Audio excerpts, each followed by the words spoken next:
Defamation Nation, the defamation capital of the world. This, the reputation Australia has garnered over the last number of years. The Bruce Lehrmann defamation trial, in which the former Liberal staffer has sued Channel 10 and the journalist Lisa Wilkinson over an interview with Brittany Higgins in which she alleged she was raped inside Parliament House, was supposed to end this week with its long-awaited judgment. But explosive 11th hour revelations, which have dominated the media all week, have led to its reopening. Two of the biggest Australian cases of the last few years, the Lehrmann trial and the Ben Robert Smith defamation trial involving the former SAS corporal and Victoria Cross recipient, have shone a spotlight on how Australian law differs from those in other countries. Well, with me to discuss this is Dennis Muller, media ethics expert from the University of Melbourne, and the defamation lawyer, Michael Finch. Thank you both for joining us. Thank you. Michael, thank you. Michael, I'll start with you. Defamation Nation, the defamation capital of the world. Is that hyperbole or is that for real? I think we can say quite confidently that there has been a bit of a swell of defamation over the past several years, both in high-profile media cases within Australia, but also within the greater community among the average populace. You've hit the nail on the head with cases such as Ben Robert Smith and Bruce Lehrmann. But if you open the newspaper most weeks, you'll also see cases dealing with defamation among the average people of our community, and much of that being born through social media publications. And Dennis, what about you? I mean, these epithets about Australia being the sort of capital of defamation, does that ring true for you?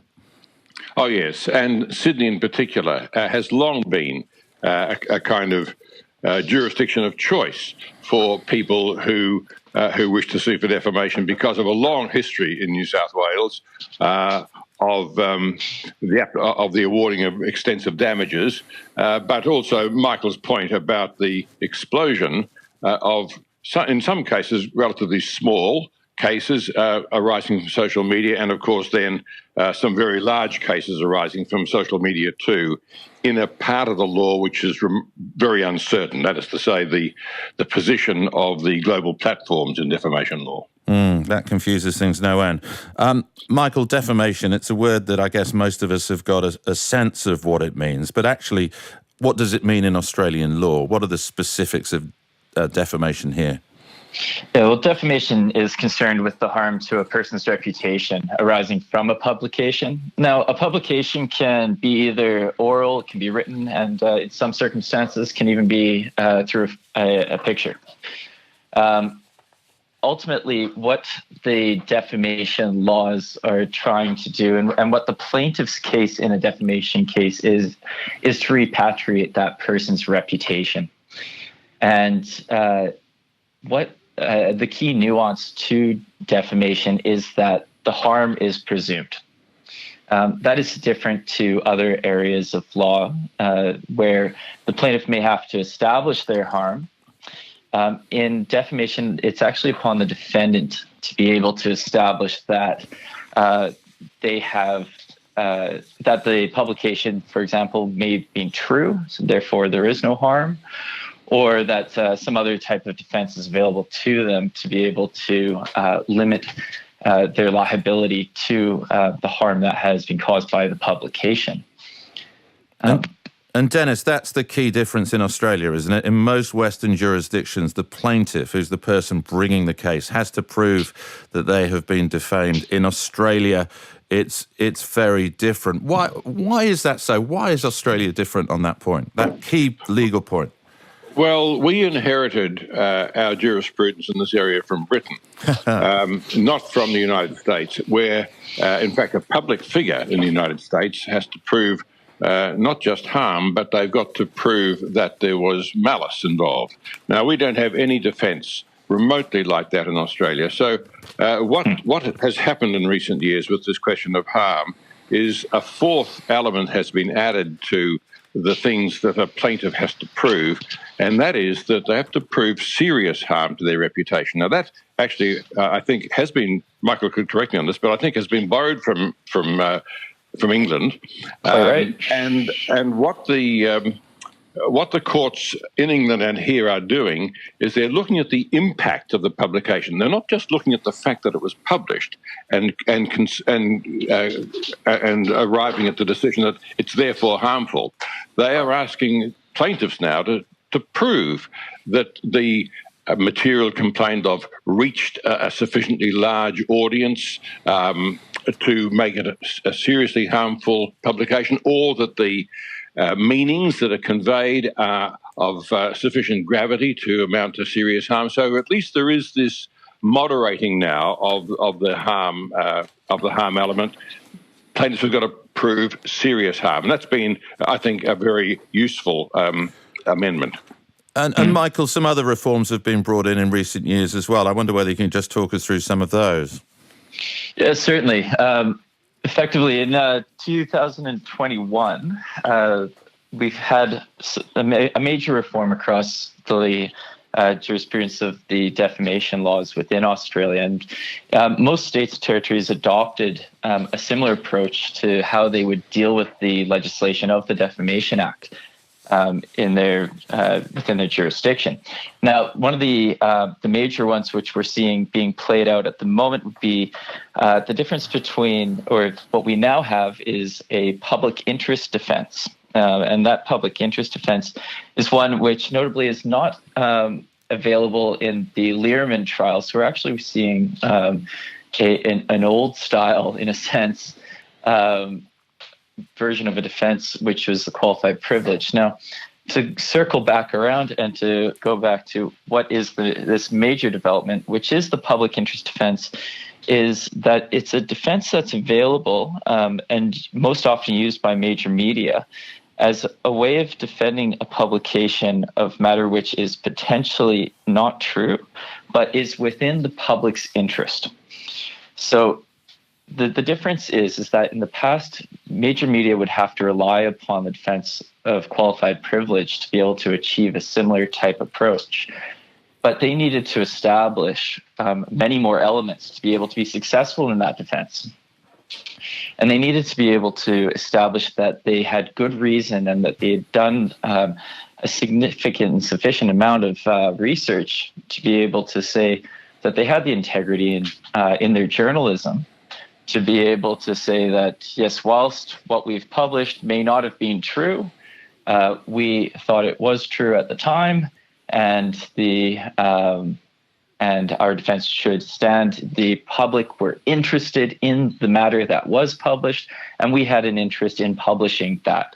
All of those are elements which needed to be established for a qualified privilege defense. Now, you don't need to establish all of those for the public interest defense. The public interest defense really is just focused on whether or not the publisher had an interest in, and that the persons who were receiving the publication had that requisite interest in the publication. So truth is now no longer the major element. It's an extraordinary thing to say, isn't it? And Dennis, what makes this even more complicated is that there's no federal law. The states and territories actually decide, and at the moment there isn't unanimity, I think I'm right in saying. Yes, that's right. There is a defamation law on Commonwealth jurisdictions, but it is a state matter, and it's. The 2021 reforms have not been adopted everywhere. They've been adopted in New South Wales, Victoria and South Australia.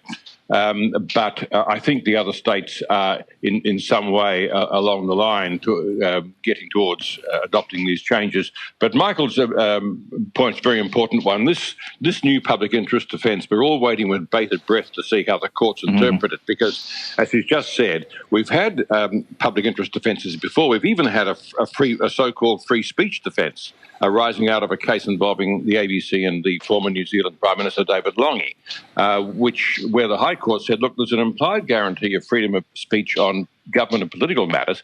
Unfortunately, the courts have read the associated reasonableness test so strictly that it's become more or less a dead letter for the media. And so what we hope now with this new public interest defence is that the courts perhaps will will look at those considerations Michael just mentioned about, the amount of research that was done, the belief in the truth of the material at the time of publication, and so on, and arrive at a more reasonable interpretation of the media's conduct in these matters. So we all hope that this public interest defence will actually add to the armoury of defences, which are pretty threadbare, to be honest. Because, Dennis, at the moment, you think that the current defamation laws protect the Australian rich and the Australian powerful? Well, they do, but they also impose a huge burden, a huge financial burden on the news media at a time when they are financially stretched. Now, that isn't in itself a reason to alter the law, but I think that the case has been so for a long time that there is an imbalance. It's too easy for plaintiffs to sue, and it's too difficult for the media to defend. I think that's a fundamental imbalance, and the state of the law in respect of online publications is just a shambles. And Michael's written on this; he knows much more about it than I do. Michael, this has a strong deterrent effect within the media, doesn't it? We've seen surveys about the number of journalists who end up spiking their stories, which is killing their stories because of the fear of defamation. There's a self-censorship at work here as well. Well, I would imagine that is the case. I don't have direct information on that myself. But what I can say is that from what we're seeing is there are fewer. We are seeing now fewer cases of, I guess you could say, rogue journalism, or cases where you may have. There seems to be, a sense of self-preservation within the media, which has resulted in fewer complaints. We do a fair bit of plaintiff work, and I can say from our own experience, the amount of requests that we're having from potential clients in that space, it's lessening, more so than it was, say, around the COVID era, and even before we saw things like the serious harm element really take true effect. Well, it's a fascinating discussion, and it will go on, and I guess the media maybe it's careful what you wish for, because they spend so much time these days, and we spend so much time actually covering these defamation trials. It's a paradox of the situation we're in at the moment. Michael Finch, defamation law, and Dr Dennis Muller, the Senior Research Fellow at the Centre for Advancing Journalism at the University of Melbourne. Thank you very much for joining us. Thank you, Nick. Thank you.